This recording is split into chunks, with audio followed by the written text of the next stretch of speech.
Hello बच्चों, welcome to study SM education. इस वीडियो में हम class 10 economics chapter 3 money and credits की नोट को डिस्कस करेंगे। तो चलिए बच्चों इस वीडियो को शुरू करते हैं। जैसे यहाँ पर सबसे पहले क्या बच्चों, money as a medium of exchange, मतलब मनी एक एक्सचेंज के मीडियम के रूप में। मीडियम मीन्स क्या होता है बच्चों, साधन। जैसे कि हम जानते हैं कि मनी को हम एक्सचेंज के मीडियम के एक्सचेंज के साधन के रूप में यूज़ करते हैं। मतलब अगर कोई चीज़ हम खरीदने जाते हैं तो हम जिस चीज़ की हमें ज़रूरत होती है उसके लिए हम मनी को पे करके उस चीज़ को, उस सर्विस को, उस गुड को हम पा लेते हैं ईजिली। तो यही यहाँ पे हमें देखना। चलिए देखते हैं। जैसे यहाँ पे क्या है, money acts as an intermediate in the exchange process, it is called medium of exchange. मतलब जो मनी होता है, जैसे कि हम जानते हैं, एक्सचेंज प्रोसेस में एक इंटरमीडिएट, एक साधन के रूप में इसको यूज़ किया जाता है और इसे मीडियम ऑफ एक्सचेंज कहा जाता है।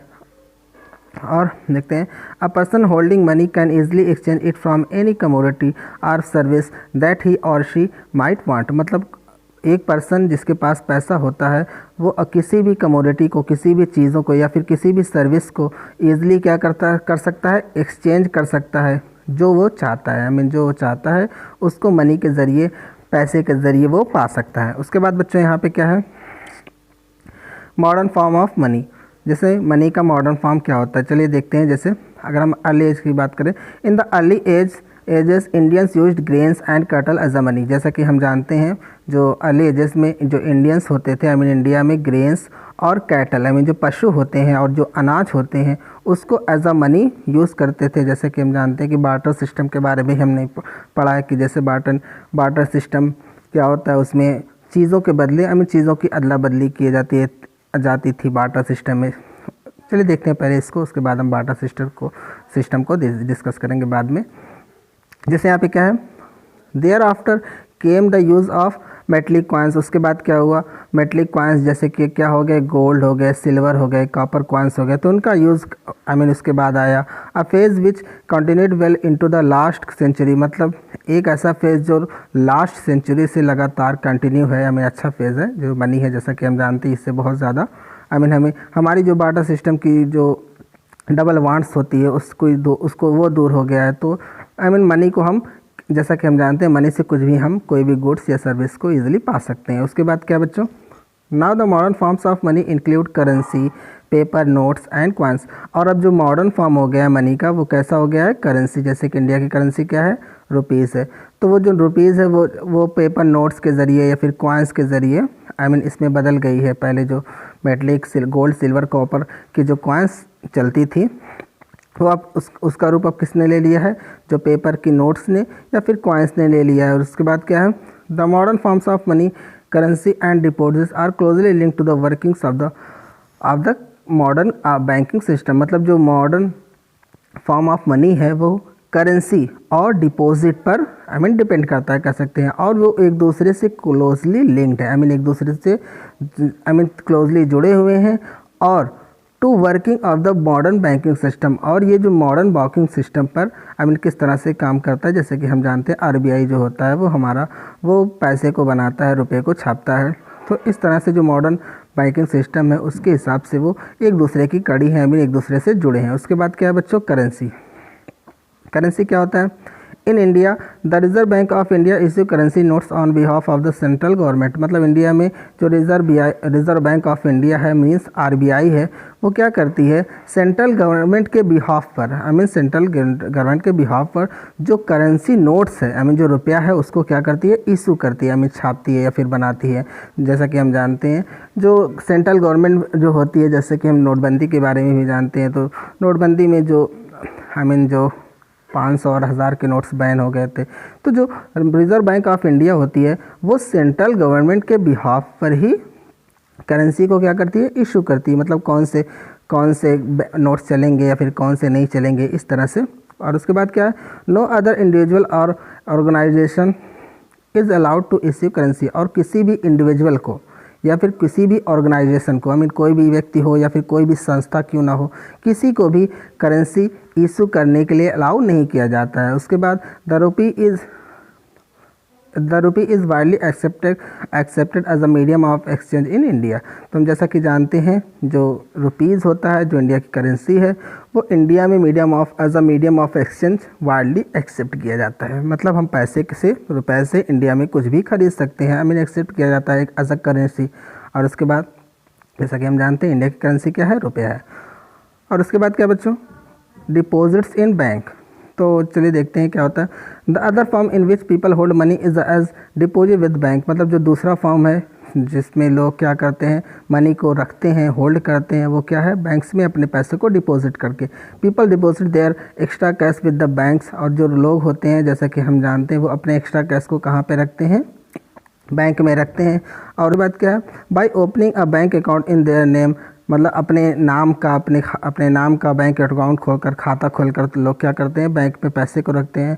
Bank accept the deposit and also pay an amount as an interest on the deposit. मतलब जो बैंक होता है वो क्या करता है, जितने भी डिपॉजिट्स होते हैं उसको एक्सेप्ट करता है, और जितने भी डिपॉजिट्स होते हैं उस पर क्या होता है, एज अ इंटरेस्ट कोई अमाउंट पे करता है। जैसे कि हम जानते हैं जो बैंक होता है वो हमें एक कोई भी इंटरेस्ट देता है। जैसे कि पहले क्वेश्चन था, जैसा कि एक क्वेश्चन था कि हम बैंक में पैसा क्यों जमा करते हैं, तो इस तरह से क्वेश्चन था। तो इसका आंसर क्या होगा बच्चों, हम बैंक में पैसा क्यों जमा करते हैं, ताकि हम जो बैंक में अपना पैसा इसलिए जमा करते हैं ताकि जो बैंक है हमारा जो पैसा है वो सुरक्षित रहे, सेफ रहे, और उस पर उचित जो सही इंटरेस्ट मिले, उचित ब्याज मिले। इस तरह से इसका आंसर था। तो इसलिए हम अपने जो पैसे को कहाँ पे रखते हैं, बैंक में रखते हैं। उसके बाद क्या बच्चों, दस deposit in the bank account can be withdraw on demand. मतलब जो डिपॉजिट होता है बैंक अकाउंट में जो हम करते हैं वो डिमांड पर हमें अपनी ज़रूरत पड़ने पर उसे क्या करते हैं, हम विथड्रॉ कर सकते हैं, निकाल सकते हैं।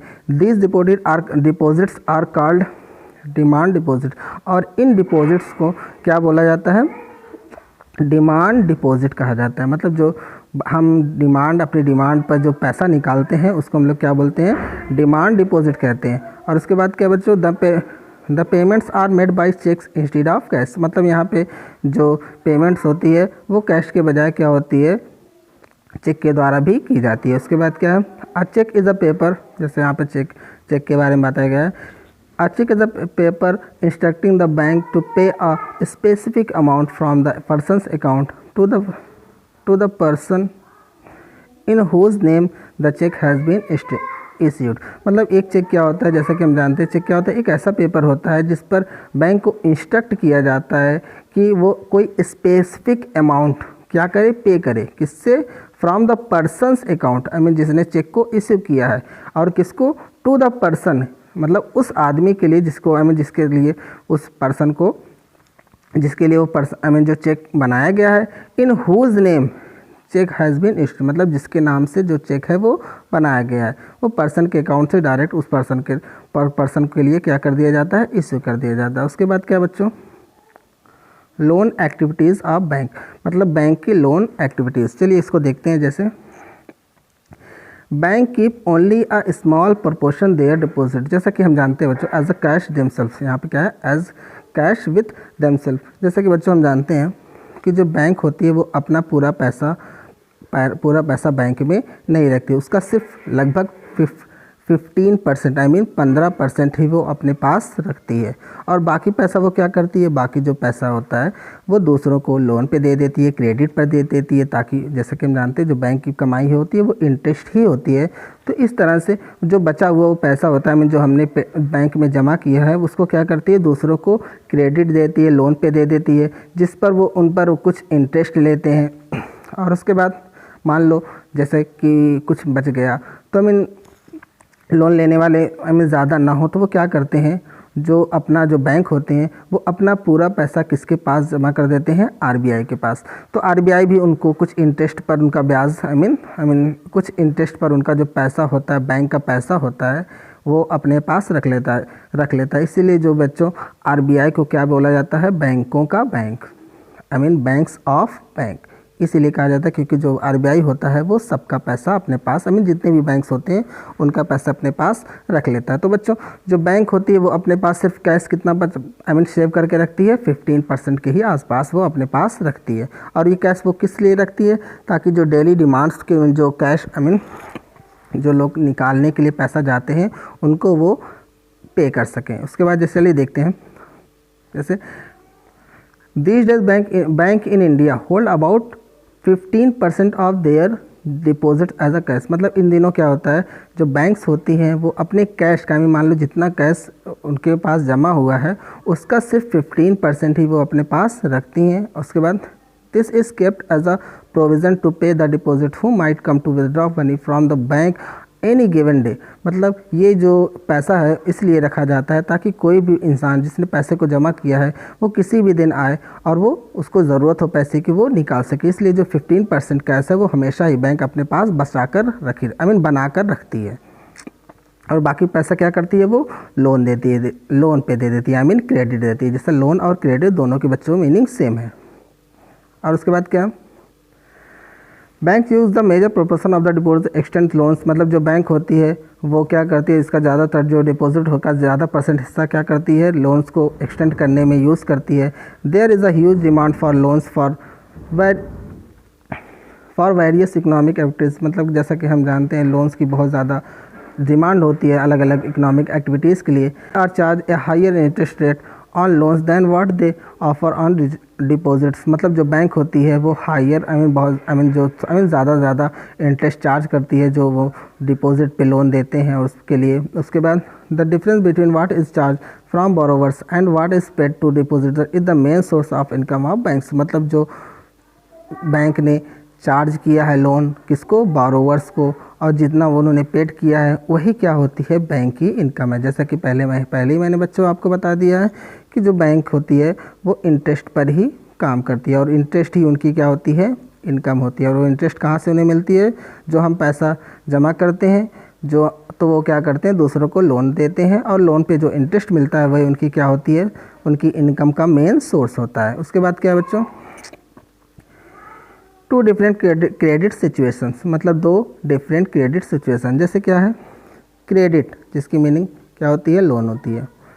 तो क्रेडिट क्या होता है बच्चों, credit refers to an agreement. मतलब क्रेडिट एक ऐसे एग्रीमेंट को रिफ़र करता है इन विच जिसमें the lender supplies the borrower with money. जिसमें जो लेंडर होता है बोरोवर को क्या करता है, मनी के साथ सप्लाई, जो लेंडर होता है बोरोवर को क्या करता है, मनी सप्लाई करता है। और मतलब money goods or services in return for the promise of the future payment. मतलब जो लेंडर्स होता है वो क्या करता है, बोरोवर्स को मनी गुड्स सर्विसेज को क्या करता है, सप्लाई करता है। किसमें, इन return for the promise of future payment. मतलब इस प्रॉमिस के साथ कि वो जो बोरोवर है वो फ्यूचर में इसकी क्या कर देगा, पेमेंट कर देगा और जैसा कि हम जानते हैं उस पर वो इंटरेस्ट भी देगा। तो यही क्या होता है बच्चों, लोन होता है, क्रेडिट होता है। वैसे ज़रूरी नहीं है कि लोन पे इंटरेस्ट हो, कुछ लोग नहीं भी ले सकते हैं उनकी मर्ज़ी के हिसाब से। लेकिन जो बैंक्स होती है और जो मनी लेंडर होते हैं, जितने भी लोग हैं ज़्यादातर उनकी कमाई का यही ज़रिया है कि ज़रिया ही है कि वो जो क्रेडिट होता है उस पर क्या करते हैं, इंटरेस्ट लेते हैं। और उसके बाद चलिए देखते हैं, जैसे क्या है यहाँ पे फेस्टिव सीज़न। जैसे यहाँ पे क्या है देखते हैं, in this case Salim obtains credit to meet the working capital needs of production. मतलब एक सलीम है वो क्या करता है, प्रोडक्शन की ज़रूरतों को पूरा करने के लिए, वर्किंग कैपिटल को पूरा करने के लिए क्या करता है, क्रेडिट लेता है। और उसके बाद क्या होता है, the credit helps him to meet the ongoing expenses of production. और जो वो क्रेडिट लेता है, जो लोन लेता है, वो प्रोडक्शन का जो एक्सपेंसेस होता है, खर्चा होता है, ऑनगोइंग एक्सपेंसेस होता है, उसमें क्या करता है, उसको पूरा करने में उससे हेल्प करता है, सलीम को हेल्प करता है। और क्या होता है, कंप्लीट प्रोडक्शन ऑन टाइम। और इसके वजह से जो उसका जो प्रोडक्शन होता है वो टाइम से उसका पूरा प्रोडक्शन हो जाता है। And thereby increase his earning. और इस तरह से उसकी जो अर्निंग होती है वो क्या करती है, इंक्रीज़ करती है। मतलब उसकी जो कमाई होती है वो बढ़ जाती है। तो इससे क्या हुआ, उसका वो जो लोन लिया है, क्रेडिट लिया, उससे इससे फ़ायदा हुआ। जैसे देखते हैं, in this situation credit helps to increase earning. इस सिचुएशन में जो क्रेडिट है उसने क्या किया है, अर्निंग को, कमाई को इंक्रीज़ करने में, बढ़ाने में क्या किया है, हेल्प किया है। And therefore the person is better off than before. और इस तरह से जो पर्सन है, मीन्स सलीम है, वो पहले से बेहतर की हालत में पहुंच गया, पहले से ज़्यादा प्रॉस्पर हो गया है, रिच हो गया कह सकते हैं। और उसके बाद क्या है, दूसरा केस देखते हैं क्या है, इन स्वप्नास केस, मतलब स्वप्ना के केस में the failure of the crop made loan पे रिपेमेंट इम्पॉसिबल, मतलब जो जैसा कि हम जानते हैं जो स्वप्ना की जो क्रॉप होती है वो फेल हो जाती है, और जो क्रॉप की फेलियर की वजह से जो उसका लोन का रिपेमेंट है वो लगभग क्या हो जाता है, इम्पॉसिबल हो जाता है। उसके बाद क्या होता है, she had to sell part of the land to repay the loan, और उसे क्या करना पड़ता है, उस लोन को रिपे करने के लिए, मतलब उस लोन को अदा करने के लिए अपनी ज़मीन का कुछ हिस्सा क्या करना पड़ता है, सेल करना पड़ता है, मतलब बेचना पड़ता है। तो उसके बाद क्रेडिट, जो उसने लोन लिया है, credit instead of helping Swapna improve her earnings, मतलब जो उसने लोन लिया है उसने स्वप्ना की अर्निंग्स को इम्प्रूव करने के बजाय लेफ्ट हर वर्स ऑफ, उसको और ज़्यादा ख़राब कर दिया। उसकी जो हालत थी, जो क्रेडिट उसने लिया था उसके लिए और बदतर बना दिया है। This is an example of debt trap, और यही क्या है, डेट ट्रैप, जो कर्ज का जाल, डेट ट्रैप, इसके देख ले। तो ये जो जो क्रेडिट है, उसने जो लोन लिया था उसने क्या किया, उसको और ज़्यादा वर्स बना दिया। तो ये किसका एग्जाम्पल है बच्चों, डेट ट्रैप का एग्जाम्पल है। वैसे मैं इसको एक्सप्लेन नहीं करना चाहता, तो चलिए आगे देखते हैं। क्रेडिट इन दिस केस, इस केस में credit pushes the borrower into a situation, मतलब जो इस केस में जो क्रेडिट होता है वो क्या करता है, बोरोवर को एक ऐसी सिचुएशन में डाल देता है फ्रॉम विच, जिससे रिकवरी इज़ वेरी पेनफुल, मतलब जो रिकवरी होती है वो क्या होती है, बहुत पेनफुल होती है। जैसा कि स्वप्ना को क्या करना पड़ा था, अपनी ज़मीन का कुछ हिस्सा बेचना पड़ा, तो जाहिर सी बात है उसको उसकी जो रिकवरी है वो काफ़ी पेनफुल रही है, उसको अपनी ज़मीन को बेचना पड़ा। उसके बाद क्या है, whether credit would be useful or not, मतलब जो क्रेडिट होता है वो यूज़फुल होता है या फिर नहीं होता है, depends on the risk in the situation, मतलब सिचुएशन की रिस्क पर डिपेंड करता है। मतलब अगर उसकी जो फसल होती है, उसने पैसा लगाया था, अगर वो अच्छी तरीके से काम कर जाता, उसकी फसल अच्छी होती, तो उसका जो क्रेडिट था उसको फ़ायदा करता। तो वही कह रहे हैं। And whether there is some support in case of loss, मतलब इसी तरह से सपोर्ट के लॉस के भी हो सकता है।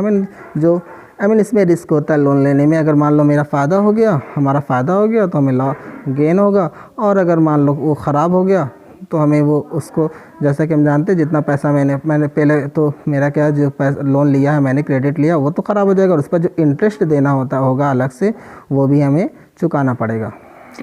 उसके बाद क्या है, टर्म्स ऑफ क्रेडिट, जैसे क्रेडिट के सम, जैसे क्या होता है, जैसे बच्चों ऐसा नहीं है कि जो बैंक वाले लोन ऐसे ही में दे देते हैं, हमें क्या करना पड़ेगा, उन जो टर्म्स होते हैं, क्रेडिट के टर्म्स होते हैं, उनको पूरा करना पड़ता है। चलिए देखते हैं। जैसे यहाँ पे क्या है, every loan agreement specify as an interest rate, मतलब जो लोन एग्रीमेंट होता है वो एक इंटरेस्ट रेट को स्पेसिफाई करता है, which the borrower must pay to the lender along with the repayment of the principal, मतलब जिसमें बोरोवर को क्या करना पड़ता है, प्रिंसिपल की रिपेमेंट के साथ, मतलब जो प्रिंसिपल जितना पैसा उसने लिया है उसके साथ साथ जो इंटरेस्ट रेट है उसको भी लेंडर को पे करना पड़ता है, मतलब पे करना होता है, ऐसे नहीं है।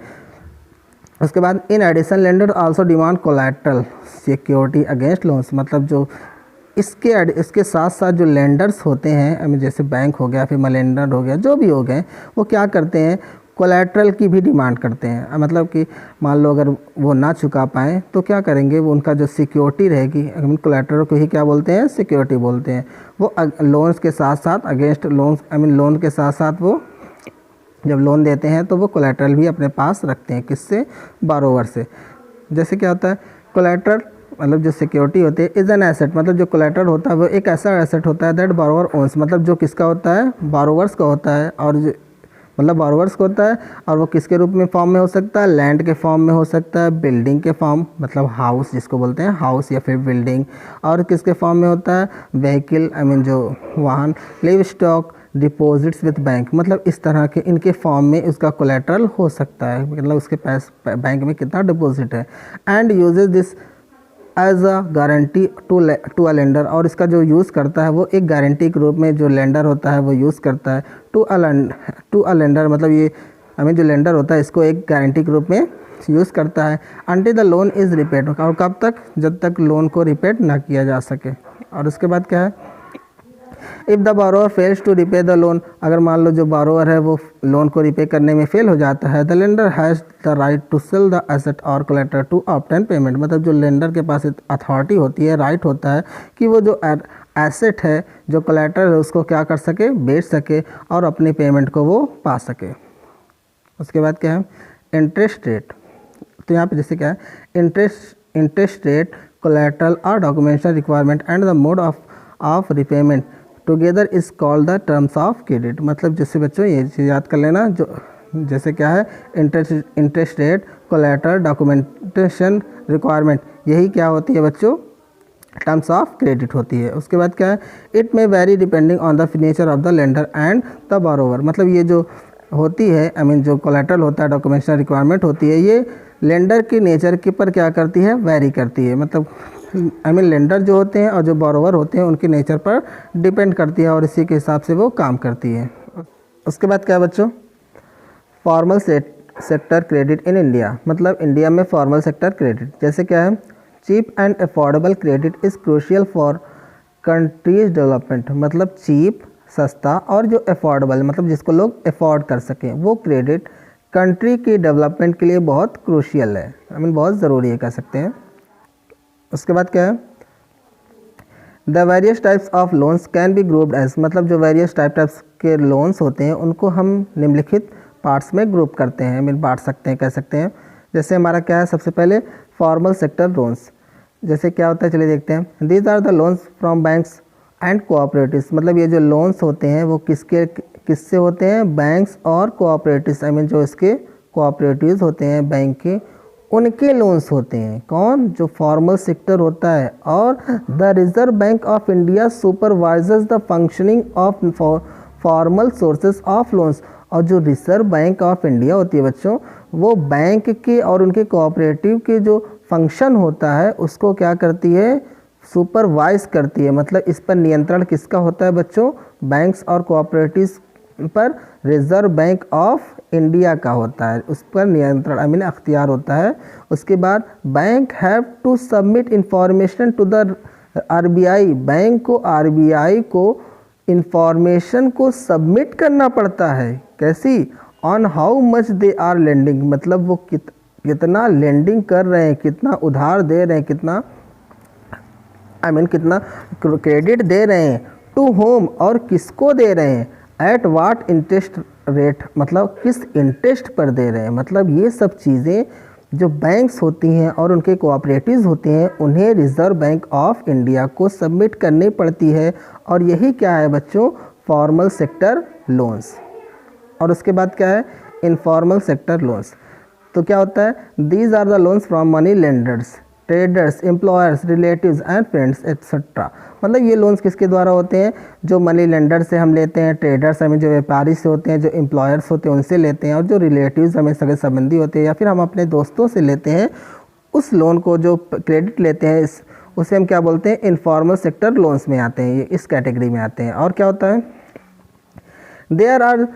There is no organization which supervises the credit activities of the lender in the informal sector। मतलब इनफॉर्मल सेक्टर्स में लेंडर्स की जो क्रेडिट एक्टिविटीज़ होती है उसको कोई भी सुपरवाइज नहीं करता है। जैसा कि हम जानते हैं कि फॉर्मल सेक्टर में आरबीआई करता है, लेकिन इनफॉर्मल सेक्टर में कोई भी नहीं करता है। उसके बाद क्या है, there is no one to stop them from using unfair means to get their money back. मतलब यहाँ पर जो इनफॉर्मल सेक्टर में होता है कोई भी ऐसा रूल्स नहीं होता या फिर कुछ भी ऐसा नहीं होता है जिस पर जो लेंडर्स होते हैं, इनफॉर्मल सेक्टर में जो लेंडर्स होते हैं उनको बोरोवर से अनफेयर मीन्स बिना किसी उचित साधन से या फिर मतलब वो किसी भी तरीके से कह सकते हैं अपने पैसों को वापस करवा सकते हैं और उनको रोकने का कोई ज़रिया नहीं होता है। भाई उन्होंने पैसे को उधार दिया तो वो लेने का उनका हक है, तो वो इस तरह से कोई भी उनको रोक नहीं सकता है। उसके बाद क्या है बच्चों, formal and informal credit. The formal sector meets only about half of the total credit needs of the rural people. मतलब जो फॉर्मल सेक्टर होता है वो रूरल पीपल की जितना भी क्रेडिट्स की मतलब जो रूरल पीपल के लोग हैं जिनको क्रेडिट्स की ज़रूरत होती है उसका सिर्फ लगभग आधा ही जो हिस्सा होता है उसको पूरा कर पाती है। मतलब जो जैसा कि हम जानते हैं रूरल एरिया में इतनी उनको नॉलेज नहीं है, फिर उनके पास इतना कोलेट्रल नहीं होता है, या फिर उनको नॉलेज नहीं होती कि उन्हें कैसे फिल करना है, कैसे नहीं फिल करना है। तो ये सब की नॉलेज की अवेयरनेस की वजह से, या फिर कह सकते हैं बैंक वहाँ पे कह सकते हैं अवेलेबल ही नहीं होता है। तो जितना भी मान लो जितना भी होता भी है, बैंक होता भी है, तो पूरी तरीके से वो मिल नहीं पाता है, उनका जो हिस्सा होता है आई मीन वो ज़रूरत पूरी नहीं हो पाती है। और उसके बाद क्या है, the remaining credit I mean जो बचे हुए जो क्रेडिट होता है, needs are met from informal sources. और जो बचा हुआ क्रेडिट होता है वो किससे लोग लेते हैं, informal sources mean money lender, दोस्त या फिर इस तरह से चीज़ों से लेते हैं। और उसके बाद क्या है, इट इज़ इम्पॉर्टेंट, यह इंपॉर्टेंट है कि the formal credit is distributed more equally so that the poor can benefit from the cheaper loans. मतलब ये ज़रूरी होता है कि जो फॉर्मल क्रेडिट होता है उसको ज़्यादातर लोगों में इक्वली डिस्ट्रीब्यूट किया जाए, ताकि जो पुअर सेक्टर है, जो पुअर लोग हैं, वो चीपर लोन्स पर हमें सस्ते लोन्स पर बेनिफिट इसका पा सके। उसके बाद क्या बच्चों, इट इज़ जैसे यहाँ पे क्या है, it is necessary that banks and cooperative increase their lending. मतलब ये ज़रूरी है कि जो बैंक हैं और कोऑपरेटिव्स हैं वो अपनी लेंडिंग को क्या करें, इंक्रीज़ करें। जैसे ख़ास तौर पे कहाँ पर, पर्टिकुलरली इन रूरल एरियाज़, ख़ास तौर पर रूरल एरियाज़ में, so that the dependence on informal sources of credit reduce, ताकि जो डिपेंडेंस है इनफॉर्मल सोर्सेज पर, लोगों की डिपेंडेंस है, निर्भरता है, वो क्या हो सके, रेड्यूस हो सके, मीन्स कम हो सके। उसके बाद बच्चों क्या है, while the formal sector loans need to expand. मतलब जो फॉर्मल सेक्टर का लोन है उसको एक्सपैंड करने की ज़रूरत है। It is also necessary that every ones receive these loans. मतलब ये भी ज़रूरी है कि सभी लोग इसके जो इन लोन्स को क्या करें, रिसीव करें। उसके बाद बच्चों क्या है हमारा, self help groups for the poor. तो SHGs क्या होता है बच्चों, poor household are still dependent on informal sources of credit because of the following reason. मतलब जो पुअर हाउस होल्ड्स होते हैं वो अभी भी इनफॉर्मल सोर्सेज ऑफ क्रेडिट पर भी क्रेडिट पर ही डिपेंड होते हैं। मतलब किस फॉलोइंग रीज़न की वजह से, जैसे देखते हैं वो रीजंस कौन से हैं। जैसे क्या है, banks are not present everywhere in rural area. जैसे कि हम जानते हैं कि रूरल एरिया में हर जगह बैंक प्रेजेंट नहीं होती है। मतलब जैसे कि जो सिटी होती है, कस्बा होता है, वहाँ पे तो होती है, लेकिन जो दूर दूर के के विलेज होते हैं वहाँ पर नहीं होती है बैंक। वहाँ पर उनको बहुत ज़्यादा दूर पड़ता है, या फिर उनको उतनी नॉलेज भी नहीं होती है। तो इस तरह से इनकी कमी की वजह से, जो बैंक की कमी की वजह से, हर जगह प्रेजेंट ना होने की वजह से जो पुअर सेक्टर है अभी भी किस पर डिपेंडेंट है, रूरल एरिया में इनफॉर्मल सोर्सेज पर ही डिपेंड है। उसके बाद क्या है, even if banks are present getting a loan from bank is much more difficult. मान लो अगर बैंक प्रेजेंट भी है तो लोन लेना भी काफ़ी ज़्यादा डिफिकल्ट होता है। कैसे, as it requires proper documents and collateral. मतलब कि जैसा कि इसमें प्रॉपर डॉक्यूमेंट्स और कोलेटरल की ज़रूरत होती है। मतलब लोगों के पास प्रॉपर डॉक्यूमेंट्स नहीं होता, उनका कोलेटरल नहीं होता, इसकी वजह से वो लोन नहीं ले पाते हैं। और उसके बाद क्या है, टू ओवरकम दिस प्रॉब्लम्स इन प्रॉब्लम्स पर काबू पाने के लिए people created self help groups. मतलब लोगों ने क्या किया है, SHGs को क्रिएट कर लिया है। मतलब सेल्फ हेल्प ग्रुप्स को क्रिएट कर लिया है। अब ये देखते हैं SHGs होता क्या है। SHGs are small groups of poor people. मतलब जो SHGs है वो क्या होता है, पुअर पीपल का जो लोग छोटे पुअर पीपल होते हैं उनका एक छोटा सा ग्रुप होता है, विच promote small savings among there members. जो क्या करता है, अपने मेंबर्स के बीच सेविंग्स को प्रमोट करता है।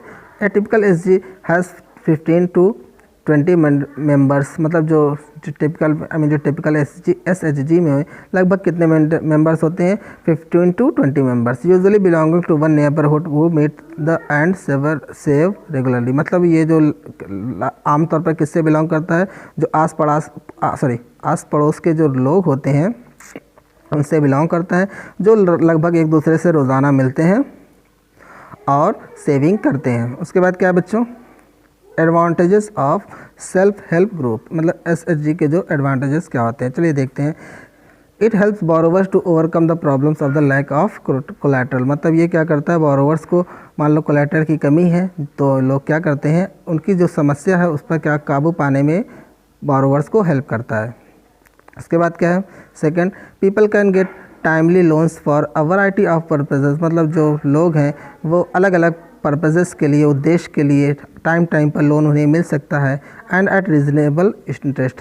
किस पर, एक रीज़नेबल इंटरेस्ट पर। मतलब जो उन्होंने वहाँ पे उन्होंने जो लगाया 2%, 3%, 4%, जितना भी उन्होंने जो SHG के जो मेंबर्स हैं उन्होंने जितना भी इंटरेस्ट लगाया या फिर ना ही लगाया है, उस पर किसी को भी कोई आपत्ति तो है नहीं, तो उसके जो मेंबर्स है उसका यूज़ टाइम टाइम पर कर सकते हैं और उन्हें एज अ रीजनेबल इंटरेस्ट पर उसको टाइम पर पा सकते हैं। उसके बाद क्या है, SHG are the building blocks of the organisation of the rural poor. मतलब जो SHG क्या होता है, रूरल पुअर के ऑर्गेनाइजेशन जो होता है उसका बिल्डिंग ब्लॉक्स होता है।